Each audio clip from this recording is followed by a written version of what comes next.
Hi, hello. Welcome back. Moon Griffon Show. Great to have you with us. 844-766-6607. Hixson has a hotline if you'd like to be part of the Moon Griffon Show. Your opportunity to be a voice. We're here at Hixson Autoplex, one of the beautiful locations they have in Monroe, Alexandria, and, of course, Leesville. Backed by popular demand, and now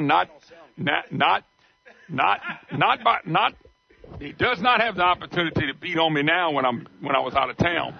Now, you know now. I'll fight you back. Anyway, Dallas. Let me tell you, I think you gave me whatever it is I have right now. A lot of people have it. Look, you can hear my voice. I went to the doctor's office and sat there. I'm like, dude, I can't wait an hour to get a shot. Come on. So I left. I just soon die and go to the ER. And no, there's actually been a lot of stuff going on. I've been surprised how many people have been in the hospital. Yeah, no, look, it's I've got it, whatever it is. Just allergies, and allergies turned into sinus and, that kind of stuff. And it's just. Well, what you're going through health-wise, can you still take anything you want to take medicine-wise? Yeah, you can do that. But it's, your immune system is compromised, so you don't defend stuff as well as you used to. I was about to say it's got to affect it somewhat. Yeah. It's interesting, this Hashimoto's deal. I've just done a lot of research. I've read a lot about it. I've read a lot about endocrinology and the endocrine system. And man, I tell you, God made us in complicated ways, and we function and we think everything's just. There's a whole lot of really complicated stuff going on underneath our skin, and there's things that can happen and do happen to people, and you wonder what the heck is that? Yeah. When somebody tells you, well, so and so has so and so, and you go, what is that? And man, let me tell you, and I was probably prejudiced to the point about people that say, oh, I got an autoimmune deal or whatever else. It's like, man, come on. But you didn't understand. Yes, That's and it's why. like, I really was non-sympathetic. And I was like, come on, that doesn't even exist. You can't, they don't know what to diagnose you with, so you just say you're hurt all the time. And look, I've really, plus a lot of the stuff my wife and I have been reading, doesn't just talk about Hashimoto. It talks about other stuff, Crohn's disease and some of these other things. It's like, man, these are real. And you really realize, number one, like I said, you realize how complicated the human body is. And then you have to give it to the doctors that, man, the study they have to go through. And then you have specialists, all these different specialists. But when you start really looking into this, you realize why nobody can know everything about your body. I mean, it's just too complicated for one human being to understand it all. And but it's interesting. So, but yeah, a lot of people are going through right now. Man, I've ran into so many people that have this sinus stuff, and they did the Sahara Desert thing. Have you heard this? It's real. I don't know if you saw that. Well, you were out of town having a good time. Anyway, how do you know I was having a good time? Eating too much on the cruise. They had this Sahara Desert sand. True story. It apparently has happened previously, but it comes, this sand over in the Sahara Desert, these really horrific dust storms. There's a predominantly westward wind, and it gets up into the stratosphere, whatever the level of layer of clouds it is, and it literally carries it 6,000 miles. And the way the weather pattern situation is in the United States, it literally kind of came to a head over Louisiana and Texas during this. Yes, I have not absolutely. Read that. And one of my several friends mentioned this to me, and a couple people I work with, and I said, "Man, look, I was born at night, not last night. You guys can't fool me." I was like, "No, y'all are messing with me." And then that night, I saw it on the news. The Sahara dust storm starts depositing dust in Louisiana and Texas, and it's causing people's allergies to flare up. And I was like, "Oh my goodness, they were really telling the truth." It must have been while I was in Alaska. It was. So you dodged the whole thing. That's why you're feeling good right now. Yeah, I tell you, it was tough. I'd get up and walk about 3 miles in the morning before the boat got up, and I'm walking with sweatpants. Now you were in a big P row, right? Yeah. They had 2,800 people. Yeah. But I was in a sweatshirt, sweatpants, a sweat hoodie, and a jacket on top of that. Still cold. No, it was 54, 56 degrees, yeah. And the boat was moving. Oh, yeah. So I happened just to say, you know what? Let me just look. I'm getting seasick just listening to you. Listen, go ahead. I had my phone with me. I said, I wonder what the weather is in Lafayette. 101. So I pulled it up, 2 hour difference. So if it was 7:30, 8 o'clock, or whatever time I walked, sometime I walked early, sometime later. And I looked up, it was 90 degrees in Lafayette already. Yeah. They were planning on a heat index of 114. Yes. And I said, do I really want to go home to that? Look, my daughter's at Baylor University, and she's there in Waco, Texas. And for numerous days, not one day, for numerous days, ambient temperature 108 with a heat index of 117. And she said, Dad, it is just by the way, let me put this. She said, this is just, she said, it's absolutely unbelievable. Let me put this in perspective for you climate change believers. I didn't say you were. I told Dow. I noticed you look right at me when you said that. I know, but I told Brandon. The listeners can't see it, but I can see you looking. You gave me the evil eye when you said that. We were talking to Brandon. I had Brandon on. We talked about this the other day. And I said, Brandon, go back and check. Yeah, go back and check. The temperatures back in 80, 81. I said, one summer I spent, I don't know if it was my first semester, second year, I worked on a baseball field at ULM. That was my job. And that was the hottest summer I ever remember. I'm 57 years old. So, I mean, that's a lot of summers. Yeah. He went back and pulled it. He said, my God, I don't remember when he told me 40-some degree of 100, whatever the record was. It was back in the 80s. So 40 years later, this is called summer. This happens. If we don't get a bunch of rain, it really happens. I know the summer you're talking about. Let me tell you why I know that summer. It's 80, 81. I can't remember which one. And it was. Were you born? Yeah, I was 2 years old. No, I was 11 or 12, and I can remember that summer, 80, 81, when I was 11 or 12 years old. I can remember welding drill stem pipe. And if you've ever welded anything, that's hard. So I have respect. And it's hot. Oh yeah, I have respect for guys, but to weld magnetized drill stem pipe is almost impossible. And I can remember building some pins with my dad, and we were welding. Man, and it literally 11, 12 years old, and all the way up to the time I was a senior in high school. I thought my name was manual labor. My dad got a lot of labor out of us, and Clint was the same way. But you think that's 40 years ago? Oh yeah. I mean, 40 years ago, it's no hotter now than it was then. It was no hotter then when it was before that. It's no hotter now. It comes and goes. It comes in cycles. Yeah. It's called weather. Yeah. And guess what? Weather will always be around. You know, this past year in Colorado, a lot of people across the country, matter of fact, they're freaking out right now because they really freaked out because there was not a lot of snow. Yeah. And then they freaked out again this summer because the rivers are lower because, number one, there's not been a lot of rain out there. Mm-hmm. Obviously, you see the fires, the basalt fire and some of these others. And everybody's kind of freaked out. But it's La Nina. During La Nina years, it's just like that. El Nino years, you get a lot of snow, you get a lot of river. And that's why they changed it from global warming to climate change. They grab every weather pattern and say, oh my goodness, it's all a problem. Dallas Hixson, my special guest. Coach Hixson has a hotline, 844-766-6607. Hixson has a hotline. All right. Governor's race will be next year. Not actually to pick a governor. But, we finished this session. Our GDP was down for 2 years. They said the GDP was up in the last quarter last year. GDP was up first quarter this year. And I think what's happening is our economy has no choice but to follow the national economy. It's dragging, but it follows the national economy. And they're telling me the GDP is up for the first quarter. The second quarter, we had almost like a 4.1 nationally. So I don't know what it's going to be. And I wonder how much is figured in with the amount of money we're getting from the federal government now. How much is that lifting it up kind of out of its dome? The thing about it is, Dallas, oil and gas jobs, I don't know what the average, but I bet it's 75,000. It's a lot. Okay. What jobs are replacing that? That would be my question. What jobs are replacing the jobs that I know we lost? Well, the issue you have, there's a couple different issues. Number one, for every $75,000 to $100,000 job we lose in Louisiana, directly, how indirectly does that? Because there's a money multiplier.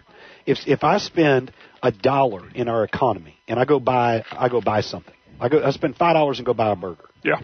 That $5 gets respent. What do they say the multiplier is? 5 to 7 times. Yeah, it's a bunch. Yeah, it just depends on. So when you lose a $100,000 job, you have these people that go out of state, that leave. We have a lot of people. I'm not talking about working out of state. I'm talking about working out of state, but they moved there and left Louisiana. By the way, that's still going on. Out-migration is still there. Out-migration is still there. And so that $100,000 job, I'll just use that, may be $500,000 to our economy. $600,000 to our economy. And so, I'll go back a step further and just go back to your analogy and say, okay, let's say our economy is growing in Louisiana because it has no choice. The national economy is 4.1, whatever it is. It's crushing. I'm saying I think we're dragging along with it. We're not leading the charge. We're dragging along with it.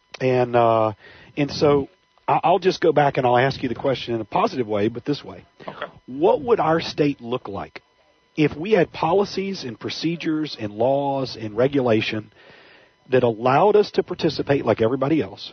What would we look like if we had an economy that we were growing at 4.1%? And you let that happen over a couple of years, it would be our state would be unrecognizable. If it's averaging 4.1%, yeah. What is Texas? Sure. Who's leading the charge? Somebody's Colorado. Bringing it up above 4.11. We're down there at 2.3. I think the number one economy, and it's not because of pot. But the number one economy is Colorado. Right in there is Texas. There's a couple other states that are just really. Florida. It was Florida and Texas had the best two economies. Yep, Florida, Texas, even Alabama. Right now, Alabama and even Mississippi are doing very well. Georgia. Georgia's got some economic growth. The Carolinas. I mean, there's a lot of. But one of the numbers they use, Dallas, because in the business you're in, you probably can tell us more than anybody else. One of the numbers they like to use, the governor and the press, are we got more people working now than ever. Total number. What does that really mean? No idea. I mean, does that mean we have more people working minimum wage? Well, does that mean we have more people? Our economy sure doesn't show it. No, it doesn't. But people like you, what people got to come in and say, when they come in and buy a vehicle, because I do it, I'm a customer. For me to be able to buy this vehicle, first of all, it's got to get in a price that I can afford, that I think I can afford based on my job and what my income will be. Sure. And do I feel good about my job for the next 4 or 5 years? Sure. Tell me I'm wrong. That's when I come in here, I got to look. If I could pay cash, I would. The normal, I bet you, I'm just guessing, do you have 3%, 2% of people pay cash for vehicles? It's just, I mean, a percentage can't be much. Few and far between. Yeah, you almost can't do it. It's just nil. Yeah, it's just nil. Yeah. So for somebody to come in here, they got to feel good about their job, correct? And yet the car business and automobile manufacturer, I mean the dealerships throughout the state of Louisiana, I don't think they're seeing a boom in the economy. I may be wrong, but I don't think they're seeing it. You know, I've had a couple of industries that are doing pretty well. And absolutely, they always are. And so, you know, just like people have talked about the national economy, the national economy back, 6 years ago, the national economy grew at 3% that quarter. It never grew for under 3. Never grew over 3% for 1 year. Yeah, with Obama. And so look at, don't quote to me, don't quote to me what it did one time. 1 quarter's nothing. I want to see what did you do in a sustained manner, and that's where our state is having so much trouble. You look at Texas and you look at Florida and you look at Alabama and some of the states, and you look at their sustained growth over time. And the sustained growth over time is just incredible. I mean, their sustained growth over time is exponentially greater. I'm not talking about 1%, 2%, 5%, 10%. It's exponentially greater than what's happened in the state of Louisiana. And also, I guess, they feel like the future will stay that way because we have not, if you really look at what the state government's done, we've not changed anything for the better. I'll give you an example. You know how much taxes, and I did my own figuring on this, what the governor and legislature did from the time they got in office for the first 27 months, they had $2.8 billion in new taxes. Yeah. Now what they did, and I'm not talking fees. Right. I'm not talking tuition increases. That's even more. Yes. Then this last section, they added $500 million, a little bit under $500 million, they say. Let's just call it $500 million for the next 7 years. Yeah. Well, my lack of Common Core math tells me that's $3.5 billion more.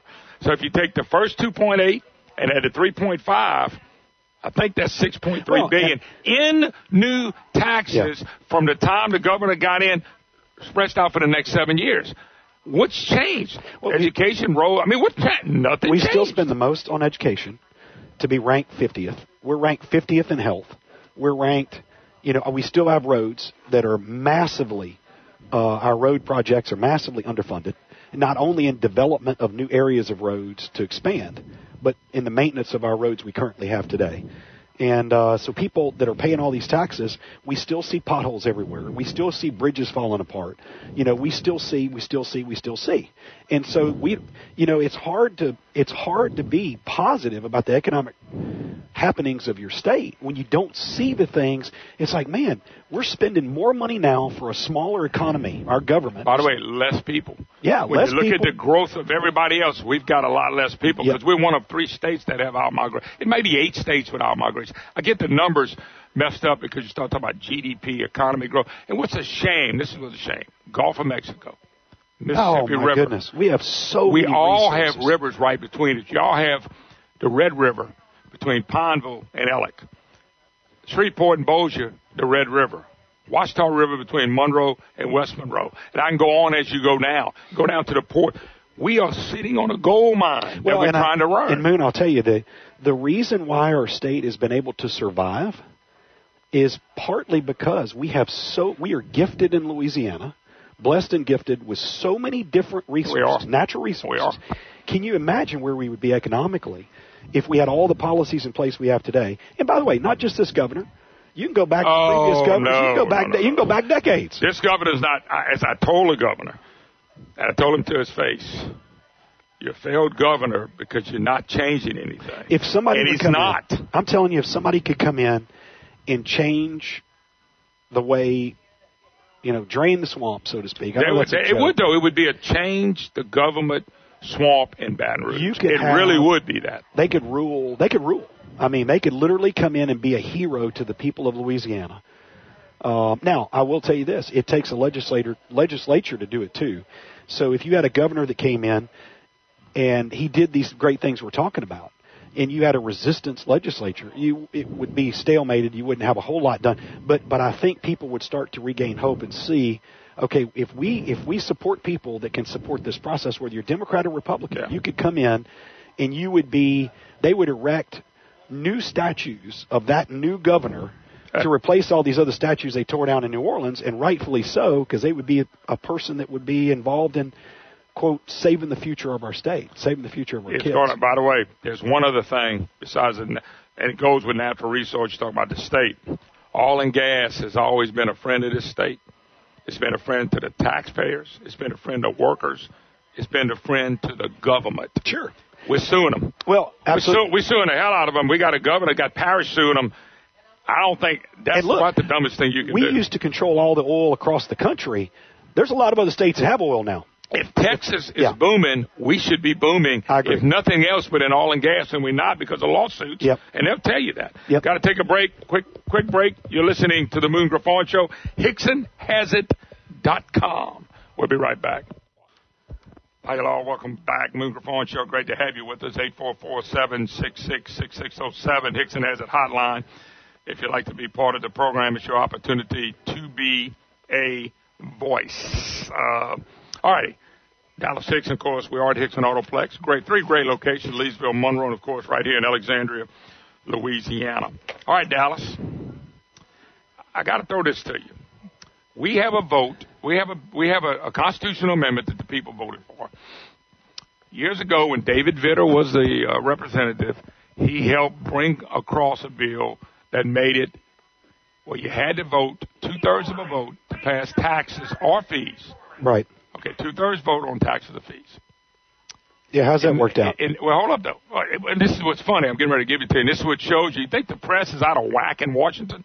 They're out of whack in Baton Rouge. So they send this constitutional amendment, and the people voted for it, and overwhelmingly, because they felt like a 2/3 vote on taxes and fees was important. Okay, you ready? Yeah. So all this 7 special sessions and sessions we had, it was hard to get taxes passed. Although, guess what? They got them passed. So with 2/3 vote, they have voted $6.3 billion in new taxes on us. Now, I want you to think about this. That's with the 2/3 vote. 2 questions. Number one is, what do you think they would have voted on us if they didn't have a 2/3 vote? A 2/3 vote, Republicans control the House and the Senate, and they voted for $6.3 billion in new taxes. And so my question is, how many taxes? How much taxes do you think they'd vote on us if they could do a simple majority? Oh, sure. 10, 12, 15 billion, 20 billion? Think about it. You got $6.3 billion failed. I tell you, you know what the number is? You know what the number is? Infinity. It would be the bankruptcy of our state. Oh, they don't care. No, it would. Because what they do is vote in 10, 20, 15, whatever, and we would be so overwhelmed, you'd have a literal business shutdown, and you would have a mass exodus, and you literally have it would result in a bankruptcy. Out of the governor's mouth, we didn't get all we wanted. I know. Governor Edwards. And we're close to that kind of bankruptcy right now. Well, let me give you the next thing. So, with a 2/3 vote, it was tough. It took a lot of sections. I understand it, but overall, they got a lot of money. Yep. Okay. Advocate, which I think is like Washington Press moved to Baton Rouge. They do an editorial. This was July 28th. Today's the 31st. For you people in Balkanville, it was 3 days ago. Majority ruse. Not so much in Louisiana, thanks to a 2/3 requirement. And I only got to quote one line to you. And this quote, this is an editorial from the Advocate. But we do see one bad effect from the 2/3 requirement, namely that the simple majority does not rule. Which is what the citizens of Louisiana voted in. Yeah, in other words, as a constitutional amendment. The elected officials voted for it. The governor signed it. The people voted on it. Overwhelmingly, I think it's got upper 60s, if not in the 70s. Right. And now the advocate says it's stupid. Well, because the advocate says the majority didn't rule. But let me ask you a question. Majority rule. So let's take a vote around the country, around the state, to say, okay, marriage. Let's have a definition vote on marriage. Is it a man and a woman? Yes or no? I bet you 78% of the people say yes. So we're gonna do everything on a majority vote. That's why you got representatives. Yep. So if you do everything, and by the way, our state does our elections a little different than some people do. We are still we live in a republic, not a democracy. A democracy is mob rule. Right. Okay? So this is what they say, and this is why they're frustrated. If you go back to the special sessions, they got enough votes to pass taxes every single vote, every single time, with the exception of very few. But they couldn't get them passed until they could buy enough Republicans to go with the Democrats to get the vote. So think about this. The oppressed, the people that cover the legislature more than anybody, are telling us that majority's not ruling. The majority ought to rule in everything. That's why we got a constitution. A constitution is to protect minorities. I mean black, white, green, or yellow, the minority of citizens who may not agree or disagree with somebody. Because they could say tomorrow, we're getting rid of all good-looking talk show hosts, and I'm out. It's my majority vote. You know, what's interesting is the very thing that law was put in to prevent has prevented some of it, and now they're mad because it prevented it. And so let's undo it so we can not prevent the raising of taxes and all the other things they want to do. Remember what I told you, $6.3 billion. With the 2/3 vote. With the 2/3 vote. Right. What else do they? And the governor stands up and say, well, we didn't really get all we wanted. And I'm going, how much more do they want to take? Now, remember, he's been wanting the income tax. The left and the press and his tax organization, they got $352 million from it, from a Donald Trump tax cut that would have benefited Hixson Autoplex and other retailers. Yeah, because that's money in their pocket. And if you were getting, I heard a family the other day say they were getting $800 more a month. But Dallas, that's a really good car note and still have some money to do something else. Yep. Yeah, and I tell you, it's you know how I feel. I mean, I know, but when you one of the few people that would talk about it because we've been talking about it for 3 or 4 years, 5 years, going back into the general. We've been talking about it in the general administration. Yeah, all the way back there, and nothing's changed. You know, we're still voting stuff in. We're still doing stuff adverse to the state. We talked about the slippery slope. We talked about teetering over the tipping point. You think we headed on the slope already, don't you? Just because of taxes. We are already on a downhill slope. I think what's interesting is, you know, the sad part. I think people are going to look back and go, man, that guy Dallas was a. They're going to think you were a genius. He was a dumb guy. He's not a very smart guy, but man, he sure nailed that deal. And I think that people are going to realize. And by the way, I think a lot of your listeners already know this. When I say people are going to realize, I'm talking about government. Yeah, you're talking about government when they go, we might have went too far. And by the time they understand the damage they've inflicted, it will be too late. Can I give you one other thing? And by the way, this is not me. I want to tell you it was Travis, Robert Travis Scott. He heads up PAR now. Hope I'm saying that right. Cable or PAR. I forget which one. And I apologize, but I forget. I think it's PAR. I think Cable is Barry Irwin. All right. The other day after the session ended, he wrote that we are projected to have a $1 billion deficit in the next 2 years for the incoming new governor. Right. I think it's going to be incoming. You know why? $1 billion. We raised $6.3 billion in new taxes. This is what I'm trying to tell my Republican friends that are in the legislature. You have sold out. You really have sold out. That's my opinion. This is exactly what we've been talking about, you and me, for the past 5 or 6 years. Absolutely. Now, here's what's going to happen. They're going to raise $1 billion. They're going to take the people that are left in the state to pay taxes at the time they do this. Businesses are going to continue to suffer. Means they're going to make less profit. Less profit means less taxes. Those are the guys that stay here.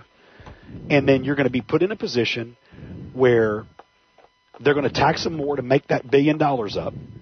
And that's going to create a bigger exodus of businesses and people, whether through bankruptcy or leaving the state. Tell them that. And you'll never outpace it. We're already on the point right now where exodus is outpacing tax increases. That's why we keep having. And by the way, let me say it because I live in an area that's the toughest.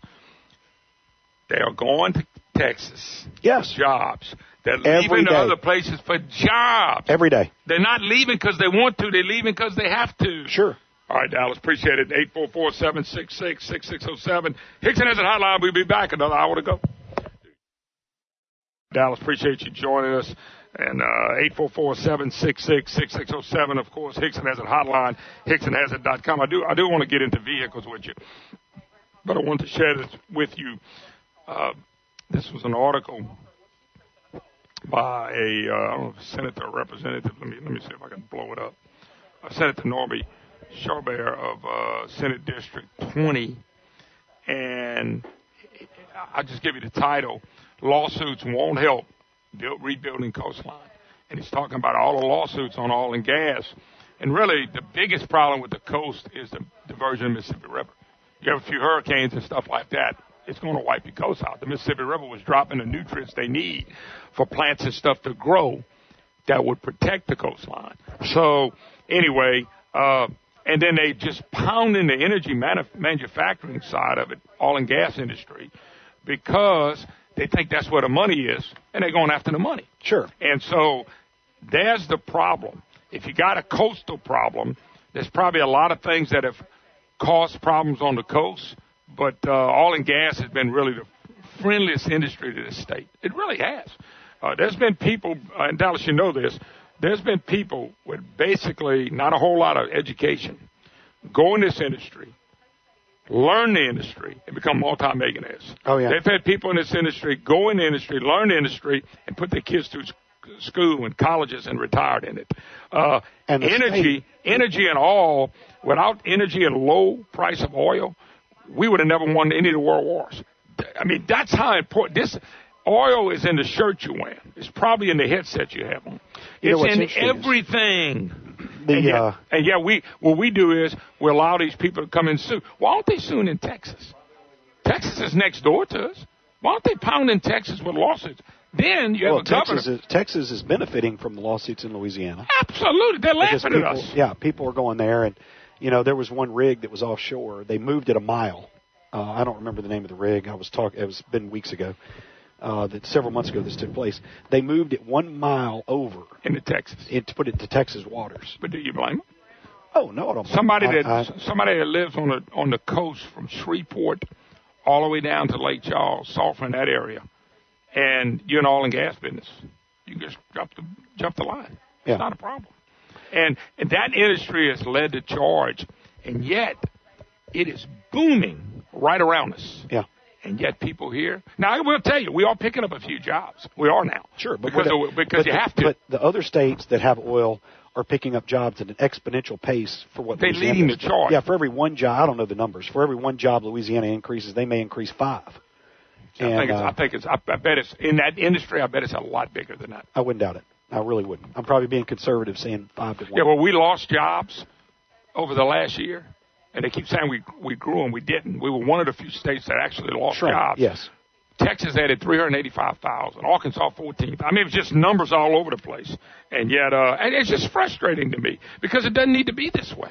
If oil and gas companies are doing great right across in Texas, they ought to be doing great right here in Louisiana.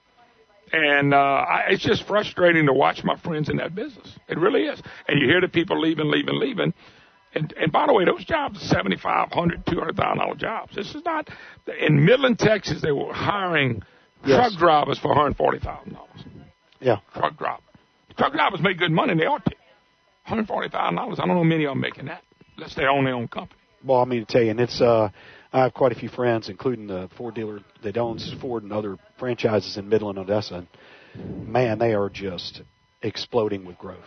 They said, "There's not a hotel room. You can't get a hotel room there if you went to visit because every hotel room's taken up by people that are workers trying to get into that area." I don't know if I shared this with you. If you look at Midland, Texas, is how it's supposed to work. The mayor of Midland said in 3 months their sales taxes were up 34%. Doesn't surprise me. You see how it works? Sales taxes weren't up 34% and it's brought the jobs. It works opposite. And that's what I can't explain it to my friends in the legislature and the governor. Our economy has outgrown our government spending at the state level has outgrown our economy over 2-to-1. Yeah. It's no way to maintain it. That's why when they come back, when I read Robert Travis Scott saying we're going to have $1 billion deficit in 2 years, and yet they're saying the budget is fixed for 7 years now. No. None of that's true. No, it's not. I absolutely don't believe that. Is your budget fixed for 7 years? No. It's not. The issue you're having is they don't see the economic downturn created by the massive increase in taxes, and that's not accounted for. And Trump cut taxes, and look what happened. When you start factoring in the people that are out migrating, the jobs that are going, our jobs that are going to other states because of litigation and the other issues that are going on, when you look at the amount of money that, look, it's been tough for me to hire people from out of state to move here.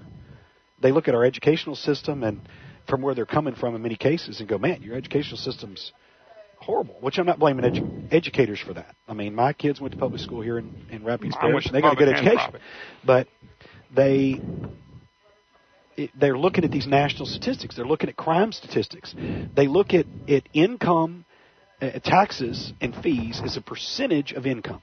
So they look at their property taxes. They look at their personal income taxes.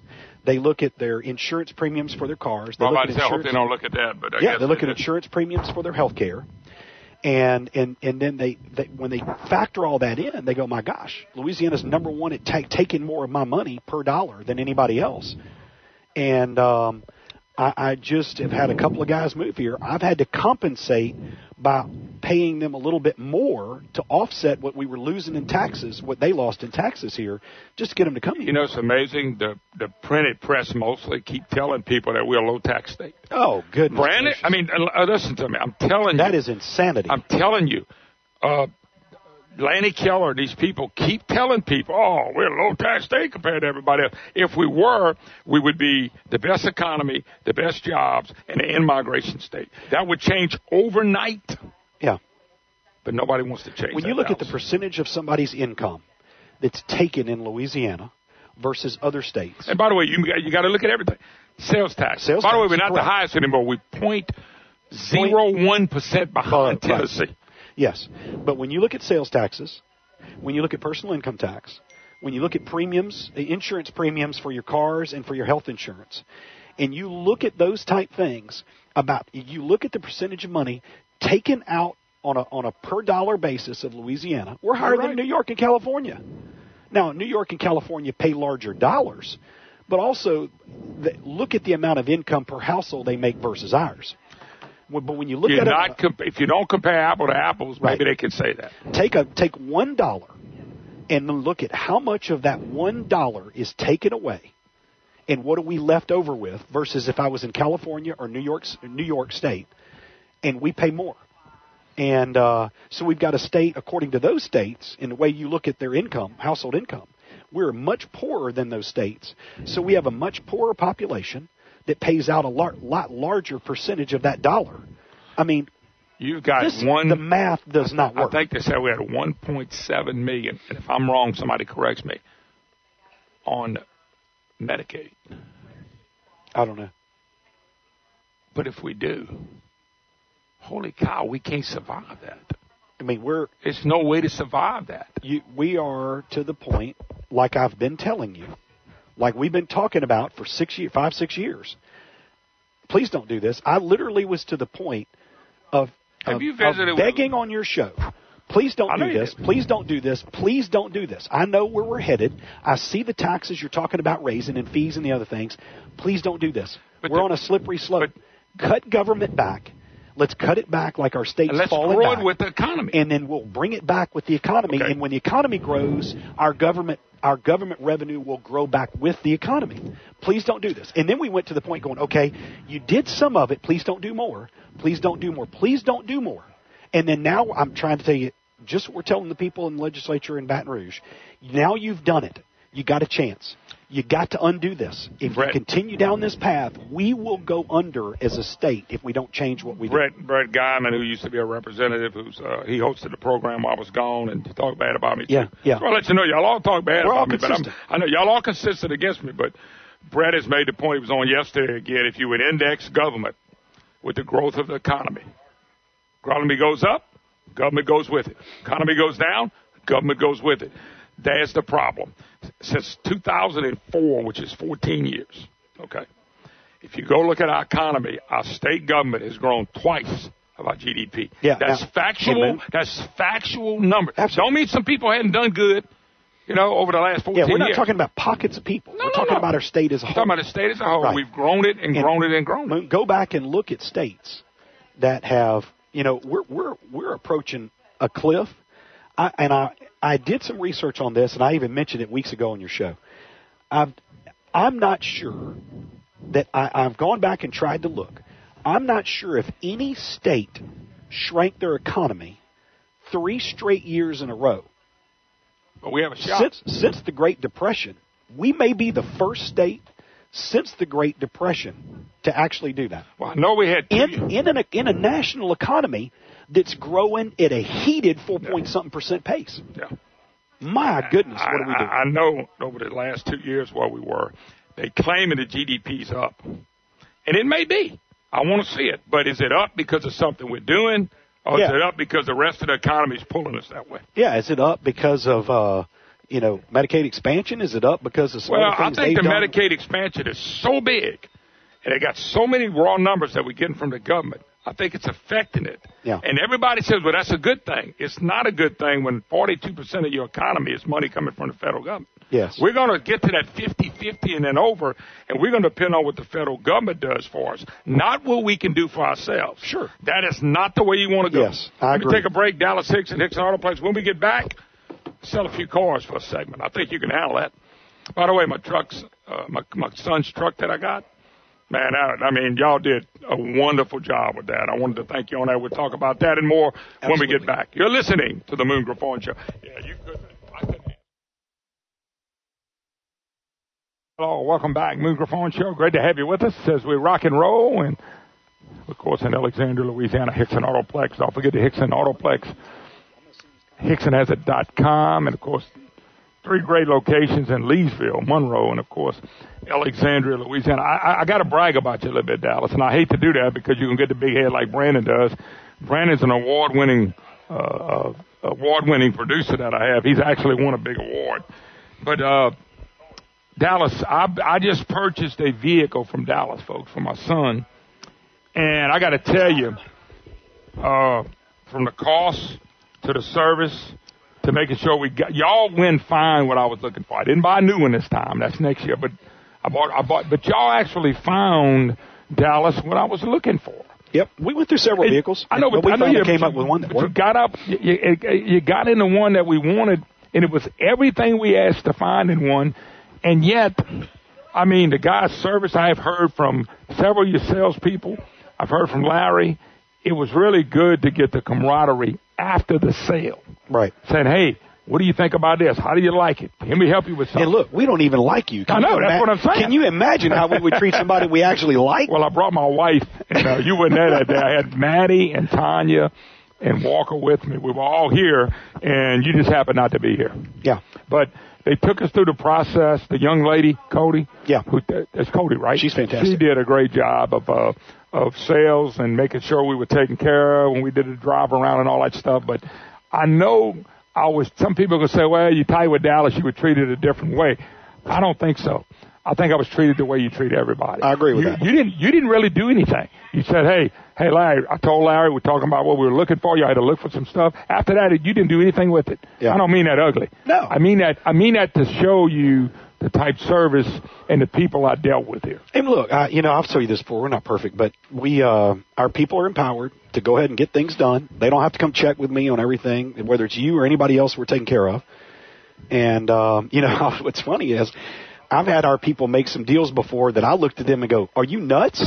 What were you thinking when you did this? I expect us to do well by people, but there's sometimes when our people go overboard. I would rather them go overboard than the customer way than our way. I mean, let me put it that way. But anyway, we really try. And so I would just tell your listeners this. I'll tell anybody this. To be honest with you, the sales part became easy. Yeah. But to find exactly what we want, that's hard to do for some especially people. Unused. But we work hard at it. We have resources. Larry's in a corporate position with our company. He's over all of our used car operations of our 4 stores. He works hard at it and on an everyday basis. And so our stores report to him and tell him this is what Moon's looking for. This is what Joe Smith needs on his farm. He needs a used F-150 whatever, a 250 diesel truck. And, I mean, we go to great lengths to go find these vehicles. And it may take us a week or two, but we'll find you some. I mean, it probably took a week, but in all fairness, you got it, found it, and it had everything I asked for. And I don't care if it's new or used. I mean, if it's a new vehicle, you don't see the truck. Well, I see the guy F-250, but I don't see the one I want. Man, tell me what you want. I mean, we it's not a joke. We put it on TV. You pick it out, we'll work it out. If there's nothing out there you need to pick out, well, then we'll find you something to pick out. That's what I'm amazed at. I know with a new vehicle, you can probably get anything you want in it. It's tough. And sometimes. maybe sometimes strip down to some The good stuff. news is we have multiple stores. We trade between ourselves. Yeah, but to find exactly. Yep. In our case, I thought it was a blessing because it found exactly what we wanted. And in this case, we got a 16-year-old kid driving, and I don't want a new one. I want to use this example. He can bang around a little bit. Only company in Louisiana that I know of, and I've talked to LADA, Louisiana Automobile Dealers Association, we're the only dealer in Louisiana that I know of. Now, there's going to be more people following suit. We haven't paid our people on commission in years. Yeah. We don't do that. And You've been saying that. And our people make money. They make great money, but they make money by customer service. Our people would rather not sell you a car if you're just that unhappy. They would just assume, man, they will get on the phone and recommend a competitor or somebody for you to go to if it would make you happier, because the way they get paid through volume and customer satisfaction, it does not pay our people to take advantage of you, to make you angry, to shove you in a vehicle that's some special vehicle that we paid some bonus on. We've cut that junk out, and we don't do that like other people. And I'm not blaming other dealers. I'm not picking on. Well, you're saying, but this works for y'all. Yeah, it works for us. And so I've had dealers literally laugh at me. And say, you guys, your family's an idiot. It's like, well, we're selling a lot of vehicles, and people are really happy. Our customer satisfaction scores are through the roof. Not saying we're perfect, but as a percentage of customers, man, we really, and those people we don't fully please, man, we're going to go out of our way to try to figure out how to make you happy. Yeah. Oh, well, I'm not asking. Don't give me your business. Give me an opportunity. We'll work together. Well, I'm telling you, man, I was treated like a king, and I appreciated my kid and family. I'm going to have to go smack our people and tell them don't ever do that again. I'll keep coming back. There you go. All right, we take a break. Be right back. HixsonHasIt.com. HixsonHasIt.com. And, of course, Dallas has been my special guest. Trump numbers up to 48%. Seems to grow. The more they beat on them, the more they grow.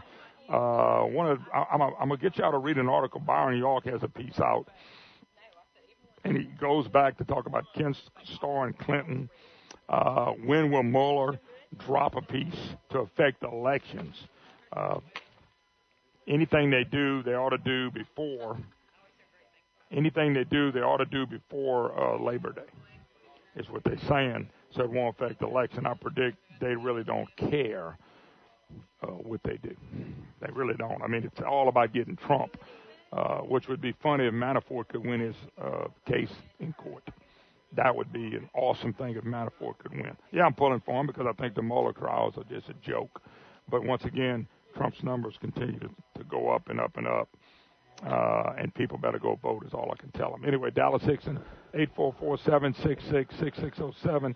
Hixson has a hotline. You know, Dallas, one of the things, and you may know this and may not know this, If you don't, that's fine. I'm going to go along the lines that typically a lot of stuff I don't know. I'm going to go along the lines I probably don't know. I won't ask any Brandon couple more questions. Listen, on people that, for tax purposes, we get in August, so we're going once we get to Labor Day, we fly to the end of the year. Do you know what the rules are for like people saying, well, I want to be able to write a truck off, a part of a truck off?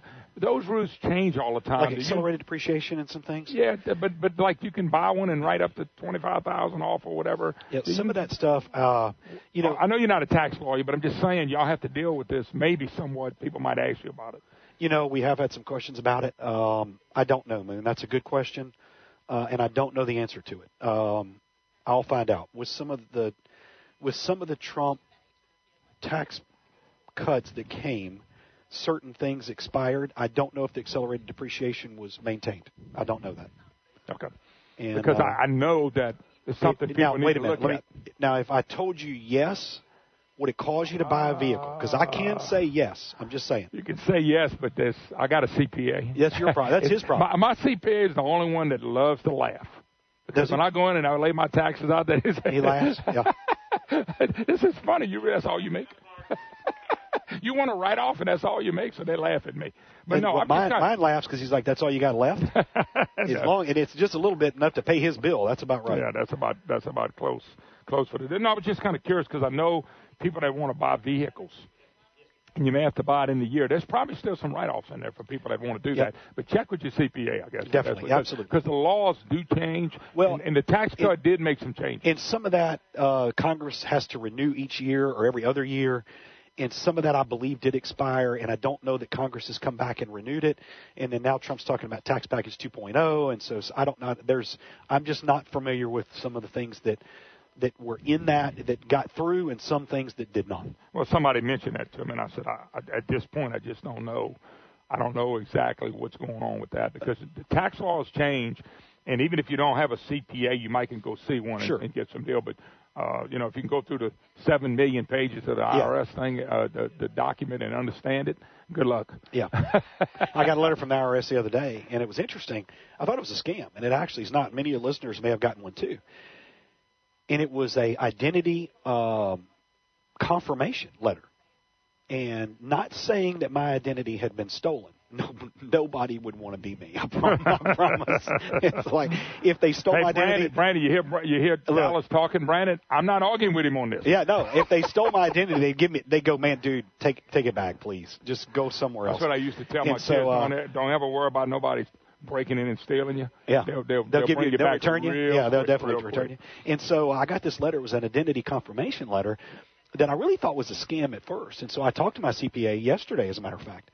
And he said, no, man, that's real. He said, that is really real. He said, with all the identity theft going on, he said the IRS is constantly sending out to a certain percentage of people on an ongoing basis, hey, Moon, prove that you're Moon Griffon. We're sending stuff in the mail to you, and not a refund, but we're sending some stuff in the mail to you.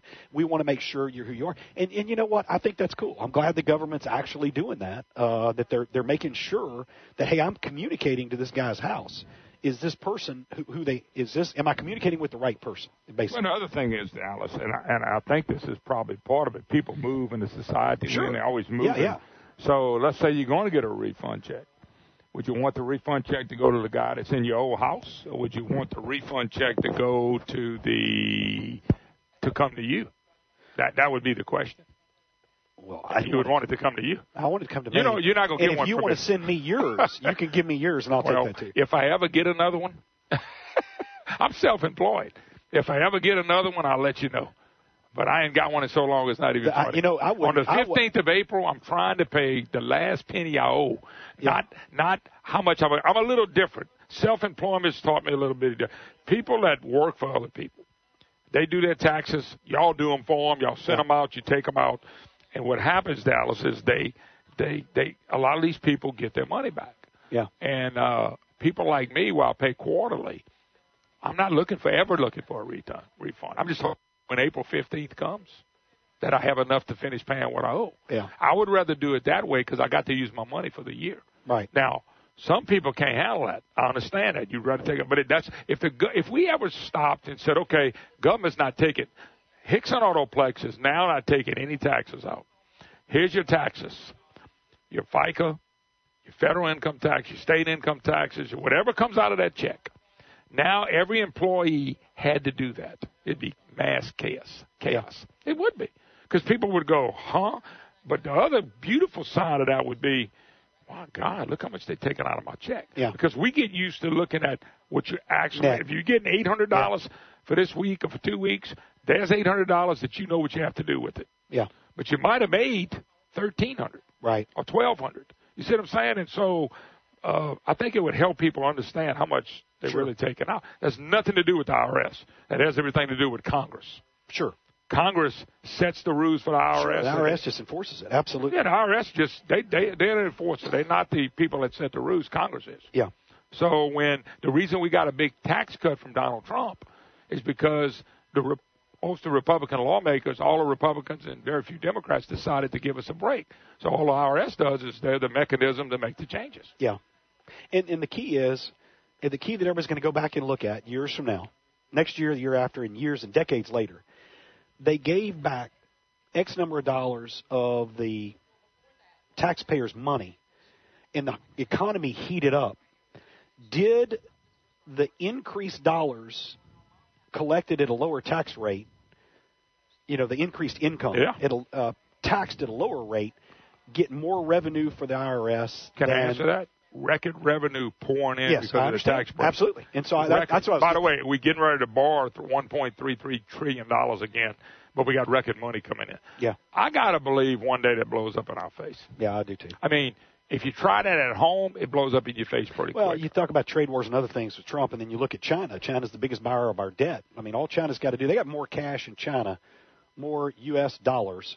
If they just released it into the economy, they could wreck the value of the dollar in a week. I mean, it would be, or they just quit buying our debt. So you know what? The problem is their economy would die too because we buy so much from them. Yeah, absolutely.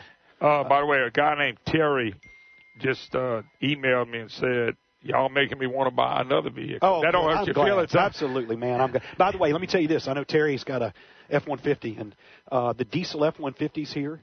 Ford has had the frame in the F-150 capable of carrying a diesel engine for years.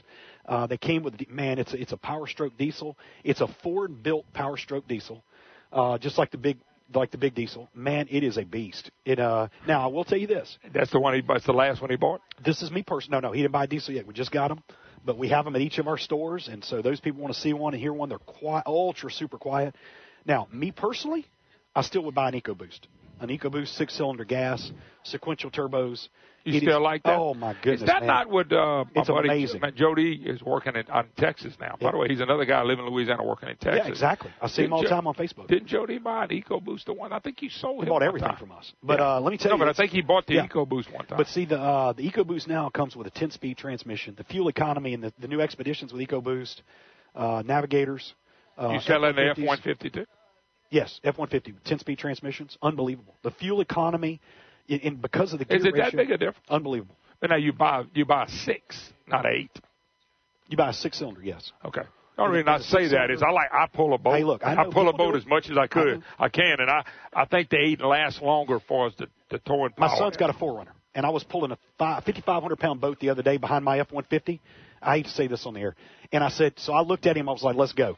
He took off in a bare 4Runner, and I outran him in an F-150 EcoBoost. Now, I'm saying this on the air. Wow. Pulling almost a 6,000-pound boat. That sucker's fast. It's got great torque and horsepower. Do I need to let you go? Yes, sir. I'm going to head out. God bless you, man. Thank you so much. Thank you for all that you do for the state and local. Hey, thank you to your listeners for liking me more than you. That's all I'm saying.